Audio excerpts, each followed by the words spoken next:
అస్మద్గురుభ్యో. ఒక ధర్మ సందేహం ప్లస్ రెమెడీ కూడా ఉంది దీంట్లో. ముందుగా ధర్మ సందేహం అనగానే రెమెడీ ఏమిటండి దీంట్లోనూ అనిపిస్తుంది మీకు. చూద్దాం. ఏమండి, భారతంలో అన్ని ఉదాత్తమైన పాత్రలే కదా, మధ్యలో పనిగట్టుకుని హాస్య పాత్ర ఎందుకు పెట్టారండి? ఏమిటి హాస్య పాత్ర? ఉత్తర కుమారుడు. అలాంటిది ఎందుకు పెట్టాల్సి వచ్చింది? వ్యాసుడు ఎందుకంటే అలా చేసింది? అది హాస్యం అవసరమని పెట్టాడా? హాస్యం ఇంకోలా పెట్టచ్చే.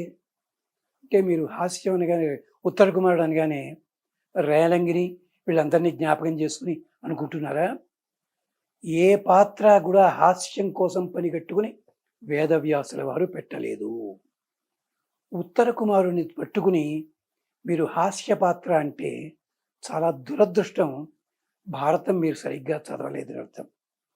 కానీ చిత్రరంగం కోసం కొన్ని మార్పులు చేస్తారు వాళ్ళు.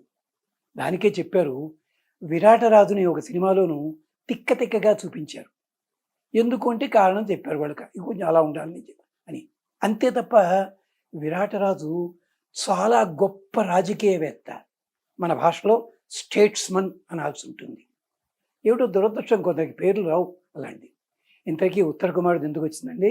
ఓహో, కౌరవ సైన్యాన్ని చూసి కౌరవులతో యుద్ధానికి వెళ్లే ముందేమో, ఉత్తర గోగ్రానికి వెళ్లే ముందేమో చూడు సంగతి తేల్చేస్తాను, వాడా వీడా అంటూ పెద్ద పెద్ద కబుర్లు చెప్పాడా.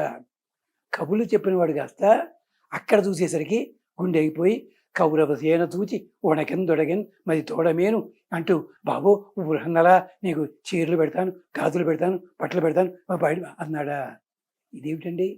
ఇలా ఎందుకు జరిగిందండి? అసలు ఇలా హాస్యం అవసరమా? అక్కడేమో అర్జునుడు వేషం మార్చి నేనే అర్జునుడు చెప్పడమా?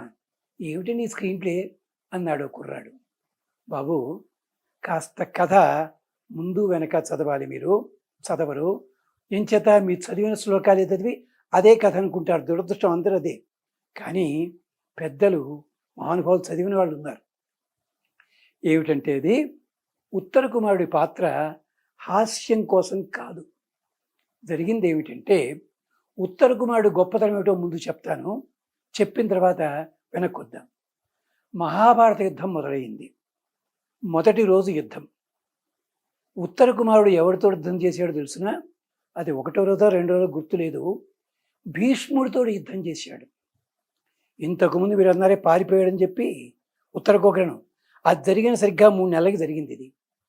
అప్పుడే అంత బిక్కపతచ్చినవాడు 3 నెలలు తిరగకుండా ఇంత ధైర్యం ఏమిటండి? సీనియర్ మోస్ట్ కమాండరు భీష్మాచార్యుల వారు, ఆయన్ని ఎదిరించాడు ఉత్తర కుమారుడు. ఎన్ని గంటలు యుద్ధం చేశాడో తెలుసునా? 3.5 గంటల సేపు యుద్ధం చేశాడు. భీష్ముడి రథాన్ని అరంగుళం ముందుకు కదలనివ్వలేదు.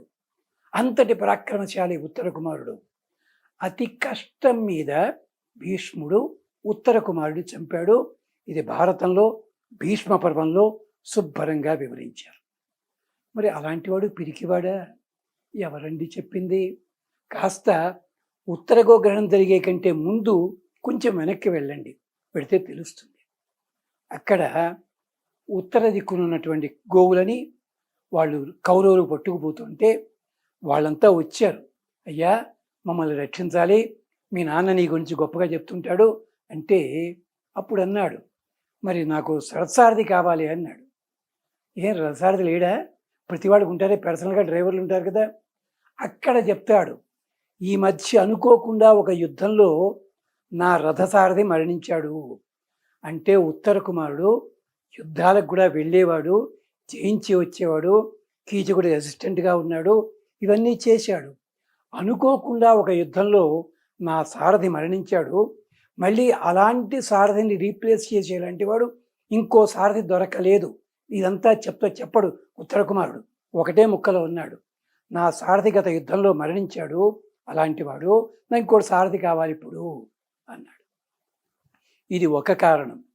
రెండో కారణం ఏమిటంటే, సైన్యం వచ్చిందని చెప్పారు తప్ప కౌరవులు వచ్చారు, ద్రోణ, భీష్మ, కర్ణ, కృప, అశ్వత్థామ వీళ్ళంతా వచ్చారని గోపబాలకులు చెప్పలేదు. ఉత్తర కుమారుడు ఏమనుకున్నాడు? ఎవరో టుమిరిగాళ్ళు వచ్చింటారులే, సెకండ్ కేటగిరీ థర్డ్ కేటగిరీ, వాళ్ళని తాగుడు పారిద్దాం అని బయలుదేరాడు.